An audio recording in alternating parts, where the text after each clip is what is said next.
is a very important procedure on board ship, carried out regularly by ship's crew. Unfortunately, it can also be a slow, long and tedious process. All too often, attention to detail can slip with possible disastrous consequences. If mistakes are made during bunkering, the results can be very costly, time-consuming and potentially dangerous. Poor communication and a failure to follow correct procedures increase the risk of pollution or personal injury. Disputes, fines and litigation can be avoided by adhering to regulations, by taking proper, uncontaminated and representative samples, by keeping proper records, and by checking the quality and quantity of bunkers delivered. Bunkering may be a routine operation, but it has to be an exacting process. This is why it's most important to follow good bunkering practice.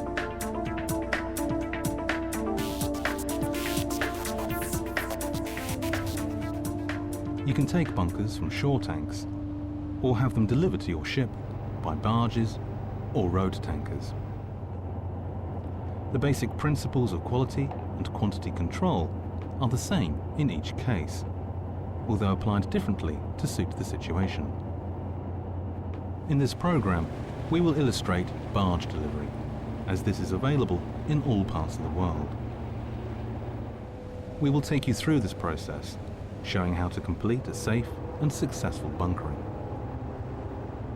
This involves ordering the correct bunkers for your engine, taking account of new MARPOL Annex 6 and EU regulations, preparing for receiving bunkers, involving risk assessment, provision of anti-spill measures, firefighting equipment and personal protective equipment, and by checking tank capacities prior to delivery.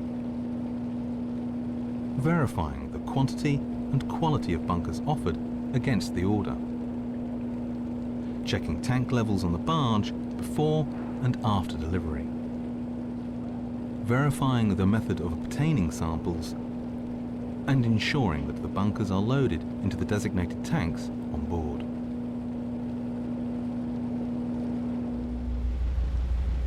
Oh, hi Chief. Oh, look. So, here are the distances for the next voyage. Safe bunkering begins at the point where an order is made up for your next bunkers. In some instances, the ship's shoreside management team carries out the ordering of bunkers and notifies the ship where and when delivery will take place. But in most cases, it is the responsibility of the chief engineer. In either case, the bunkers needed for the voyage ahead are checked in line with recommended ISO and CMAC standards and the engine manufacturer's requirements. If appropriate, the requirements of the charter party are also adhered to.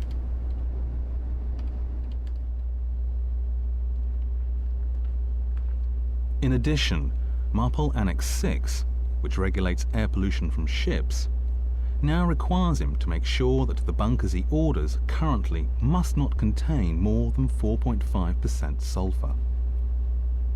If sailing in a sulfur oxide emission control area, or SECA, his bunkers used must not contain more than 1.5% sulfur. Furthermore, in EU waters, sulfur limits have also been set for marine gas oils. If the voyage ahead requires the ship to sail into a SECA, the bunkers required, containing less than 1.5% sulfur, must be loaded into separate tanks from the conventional higher sulfur content bunkers, and the fuels changed over prior to entering the SECA. The changeover time and ship's position must be logged. The chief engineer must ensure there are separate tank capacity and treatment plants available to facilitate the changeover.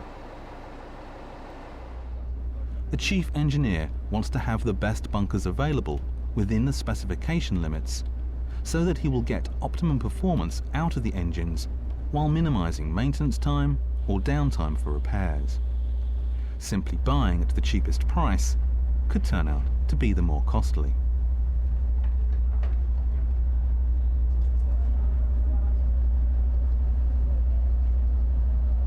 The chief engineer checks his order with the master. Okay. I've calculated the bunker figures and this is the amount we need. Okay, 900. Together, they verify the next bunkering port, the grade and quantity of bunkers they require there, the grade and quantities they already have on board, and the spare tank capacity on board ship, always allowing for a sufficient margin of safety. Yeah, okay. Thank you, Chief. If all checks out, they transmit the request to head office for ordering. Close communication is vital between head office, the charterers if applicable, and the ship to ensure that the right quantity and quality of bunkers are ordered.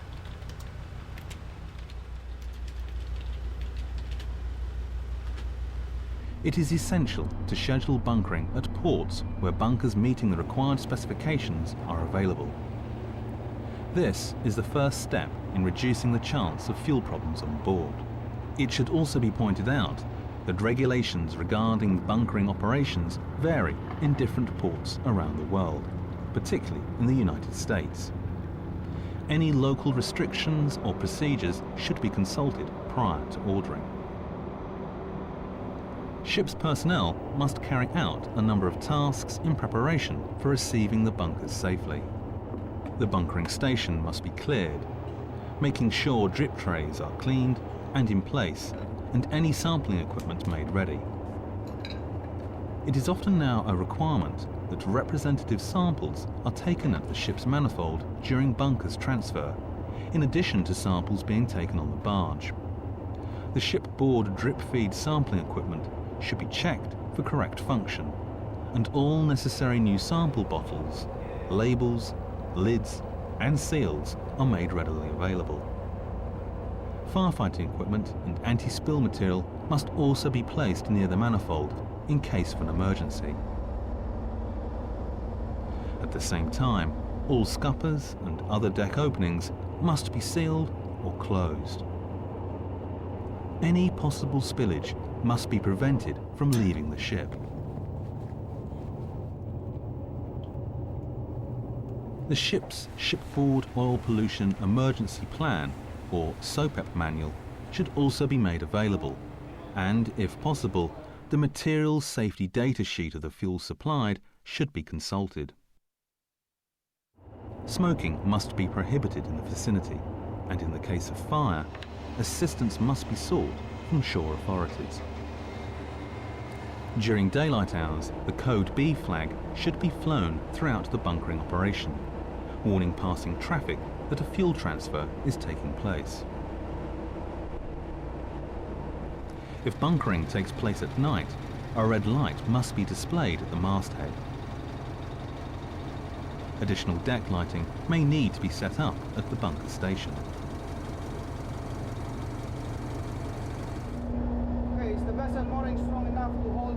A risk assessment meeting must be held on board before the barge arrives at the ship, covering personal safety, pollution and fire prevention, and dealing with the possibility of accidents. All the preparation tasks are double-checked to make sure that they have been carried out and that everyone understands their role in the operation. Finally, all deck radios are checked for function and that they are fully charged. In addition to standard personal protective equipment, such as hard hats with straps and gloves, all personnel involved in the bunkering operation must wear eye protection when working near the manifold. Spare safety glasses, gloves and harnesses should be placed near the bunkering station, ready for use if required. In the engine room, tanks that will receive the new bunkers must be made ready, and the valve train must be lined up to the bunker station.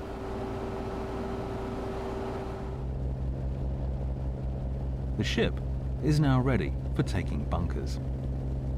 It is the shared responsibility of the masters of the barge and ship to ensure that the barge can be safely moored and the hose can be attached safely, taking the freeboard changes into account during bunkering.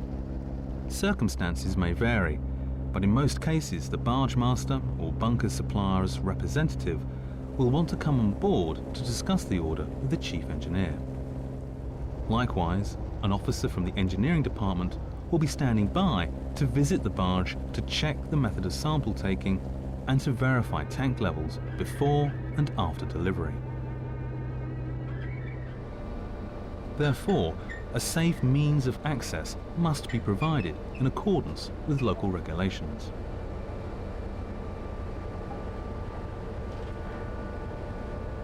If the new bunkers are required to be loaded into a partially filled tank, a shipboard compatibility test can be carried out in accordance with manufacturer's instructions. Various test methods are used on board. Invariably, a spot test is used in this situation. If the two bunkers are not compatible, they must be segregated.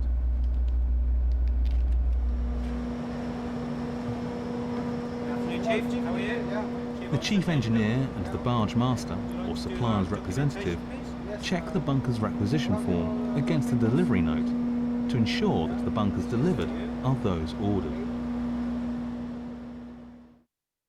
In particular, they must check the grade, the quantity, and any other specification stipulated in the order. The bunker's delivery note must now clearly show the sulfur content of the fuel in accordance with MARPOL Annex 6 requirements.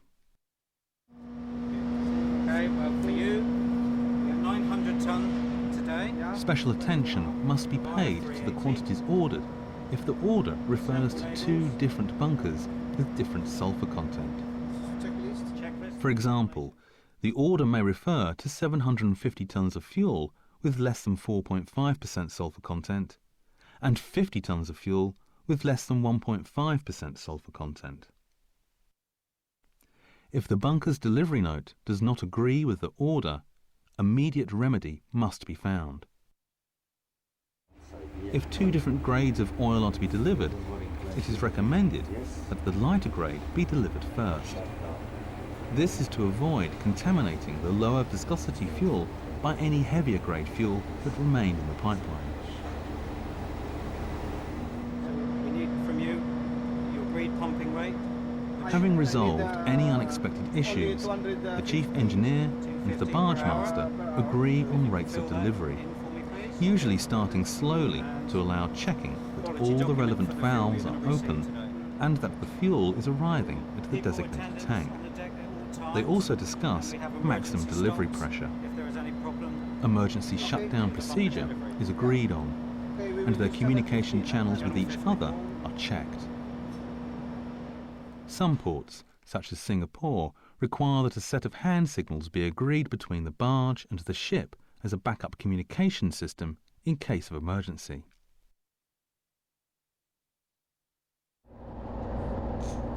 So what have we done so far? We have prepared all the material to deal with emergencies. We have prepared the ship for taking bunkers. And we have checked that the correct grade and quantity of fuel has been ordered, and that the fuel on the barge is the ordered grade. The rate of delivery has been agreed, and the channels of communication established and tested. But has the barge got the correct quantity on board? To check this, either the chief engineer or his nominee descends onto the barge and witnesses the opening barge tank gaugings before delivery starts. 0.954. Starboard 0.954. This measurement will be compared with the tank gaugings after delivery has been completed to arrive at the actual quantity delivered. Before delivery can start, a lookout is posted at the bunkering station and instructed to make continuous checks overboard to verify that no oil spill has occurred.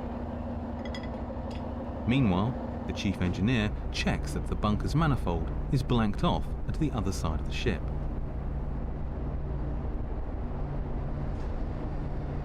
An important procedure for any bunkering operation is the process of obtaining uncontaminated or representative samples. The officer visiting the barge must check the methods and arrangements for the taking of samples and witness the fitting of the Cubitainer. One of the most exacting procedures of sample taking is stipulated in Singapore, published in CP60 sampling procedures.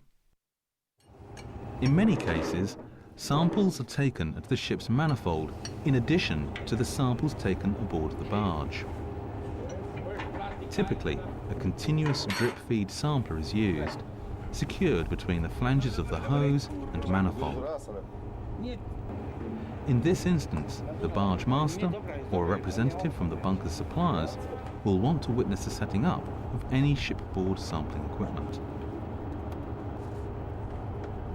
When taking bunkers from shore tanks, where the delivery line may be several hundred meters long, ship's personnel must ensure that the line contains the grade of bunkers ordered before any sample can be taken.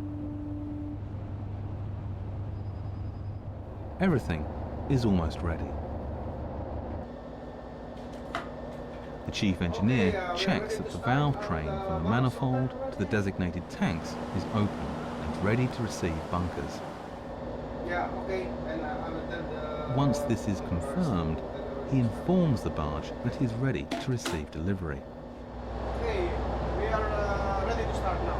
Okay then, Chief. JDW, Santa Catalina, ready to start bunkers. Just about to open my valve now. The barge master acknowledges this and opens the valves aboard the barge.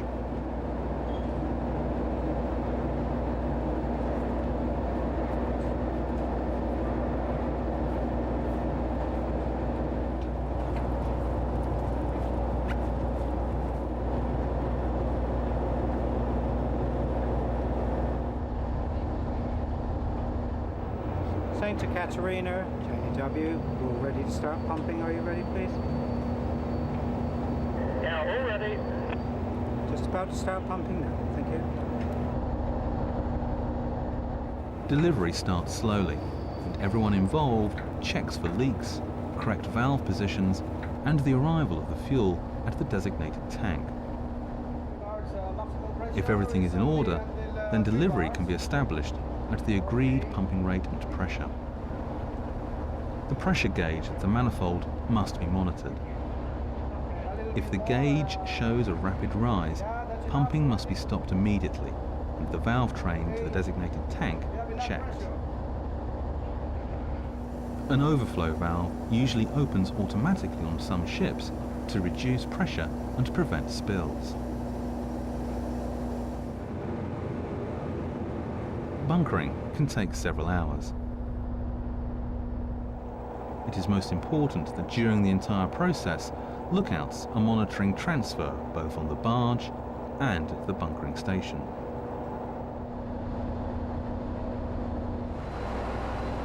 In the engine room, the duty engineer must monitor the tank levels involved and slow down delivery in good time for topping off.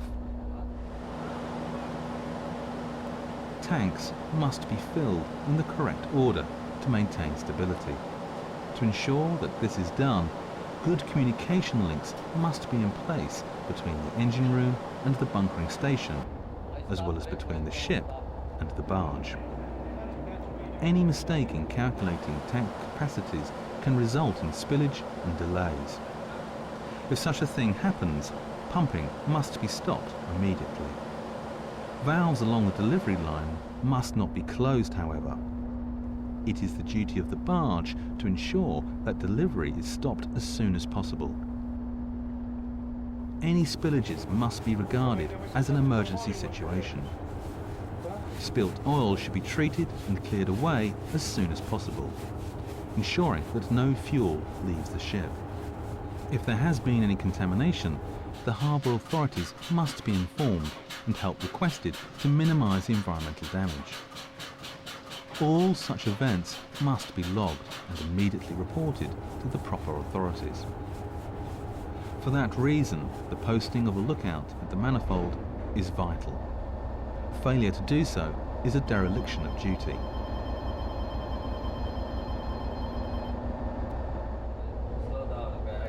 Towards the end of delivery, contact with the barge should be re-established and the barge warned to stand by to slow down the delivery at least 15 minutes before stoppage. Reduce the pressure. Remember, a tank must not be filled to more than the safety level stipulated by the company. There is a gradual slowdown of delivery before the pumps are stopped.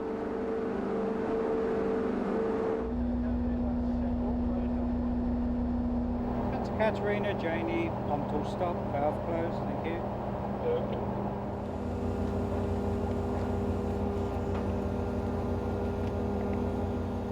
At the end of delivery, 4 identical samples are taken to obtain uncontaminated representative samples of the fuel delivered. In most cases, 3 commercial samples and 1 MARPOL sample are taken. Ship's personnel must witness the creation and sealing of the 4 sample bottles and their labelling.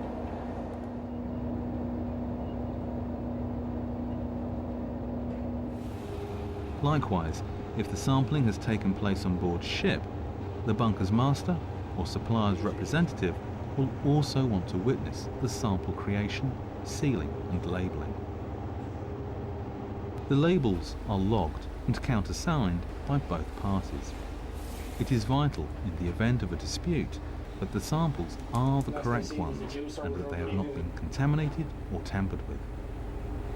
2 starboard, 6 meters. Ship's personnel must also check the barge tank levels or the meter reading to verify the actual quantity delivered.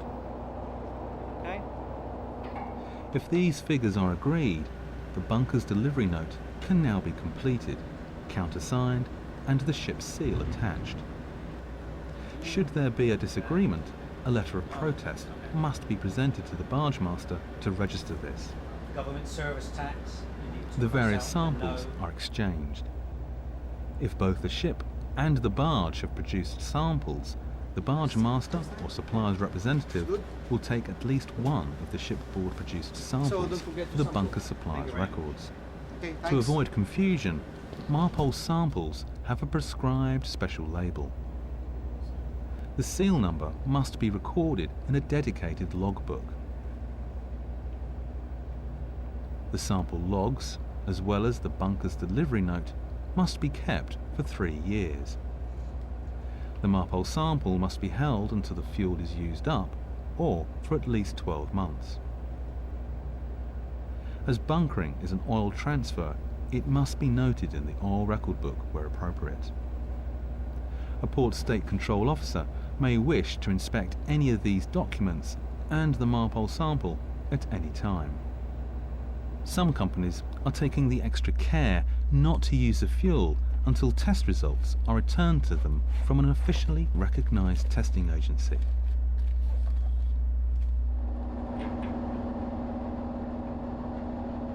This was a good bunkering procedure, in which we stressed the importance of preventing spills if possible, or responding quickly if something goes wrong. So what were the key elements of a successful bunkering? Ordering the correct grade and quantities of bunkers, preparing the ship for receiving bunkers, carrying out a risk assessment, and providing all the necessary measures to prevent an oil spill, deal with emergencies and personal protection, verifying that the specified bunkers are on board the barge, verifying quantities by taking ullages before and after delivery, agreeing the communication methods between barge and ship, agreeing the pressure and rate of delivery, slowing down delivery in good time, obtaining good representative samples of the delivered fuel, finally, ensuring that personnel assigned duties during bunkering know what is expected of them.